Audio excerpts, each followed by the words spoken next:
The sun was setting behind the thick trees of Ijala Forest, painting the sky in streaks of red and gold. The village of Omu stood at its edge, small, quiet, and watchful. For months, the people of Omu had lived in fear. Livestock vanished overnight. Footprints appeared in the mud, though no one could see the creature that made them, and eerie growls echoed through the night like thunder rolling beneath the earth. The elders called it Erun, the invisible beast, a creature said to have been cursed by the gods for defying the order of nature. Some said it was once a man, others whispered that it was the guardian of the forest wronged by humans. But no one had ever seen it and lived to tell the tale. In that same village lived a young hunter named Kofe. Brave, curious, and stubborn. He was known for tracking the fiercest animals and returning with trophies that filled his father's hut. When he heard the stories of Erun, he refused to believe them. No creature is truly invisible, he said. Everything that lives can be seen, can be tracked, and can be killed. His words made the villagers uneasy, but his pride burned brighter than their warnings. One night, Kofe sharpened his spear and tied charms around his wrists, charms his mother had given him for protection. He packed dried meat, a gourd of water, and a small calabash filled with ashes from the sacred fire. At dawn, he entered the forest, leaving behind the smoke of his village and the sound of the morning drums. The deeper he went, the quieter it became. Even the birds seemed to hide. Hours passed. Then, just as the sun began to dip again, he heard a growl that came from nowhere and everywhere at once. The ground trembled slightly beneath his feet. His spear arm stiffened. "Show yourself," he shouted. Only silence answered, thick and heavy like fog. Kofe knelt to the ground and studied the earth. The soil was freshly disturbed, deep paw prints, wider than his chest, pressed into the mud, but they ended halfway through the clearing, as if the creature had simply vanished into thin air. The hunter's heartbeat quickened. He sprinkled the sacred ashes on the prints. The wind shifted, and suddenly, a faint shimmer appeared in the air, a ripple, like heat above fire. The invisible beast was watching him. Slowly, Kofe raised his spear, his eyes fixed on the distortion in front of him. The air twisted, and a foul stench filled his nostrils, decay and iron. A roar tore through the clearing, and before he could move, the force of it knocked him off his feet. He crashed against a tree, gasping for breath. He swung his spear blindly, but it sliced only air.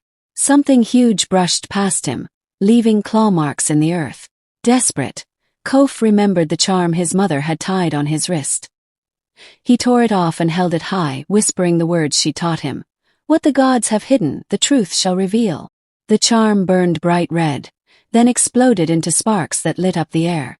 For a heartbeat he saw it, the beast. It stood twice as tall as a man, covered in scales that shimmered like oil, with eyes that glowed deep green. Its body was only half there, fading in and out like smoke. It opened its jaws, revealing rows of translucent teeth. Kofe froze. The creature was not just invisible. It was trapped between worlds. The beast spoke, its voice deep and layered, as though many spirits spoke at once. "Why do you hunt me, child of man?" Kofe trembled. "You kill my people's animals. You bring fear to our homes." The beast's eyes dimmed. "I guard this forest. Long ago, your ancestors cut down the sacred tree that held my spirit. Since then I walk unseen, half here, half gone. I feed not from hunger, but from pain." Kofe lowered his weapon. "Then how can I set you free?" The beast's form flickered. "Bring back the seed of the sacred tree. It lies where your people buried their greed, beneath the ashes of your village fire." Then, like smoke caught in the wind, it vanished. Kofe returned to the village in silence. The elders trembled when he spoke of what he had seen, but they knew the truth. They had indeed burned the sacred tree generations ago to make charms for war. Together, they gathered the ashes that remained at the old shrine. In them, Kofe found a single black seed. At dawn, he went back into the forest and planted the seed by the riverbank. For 3 days he kept watch. On the 4th morning, a small sapling sprouted, its leaves glowing faintly in the sun. The wind carried a low hum, a voice whispering, "I am free." From that day, no beast was heard or seen again in Ijala Forest. The hunters walked without fear, and the animals thrived once more.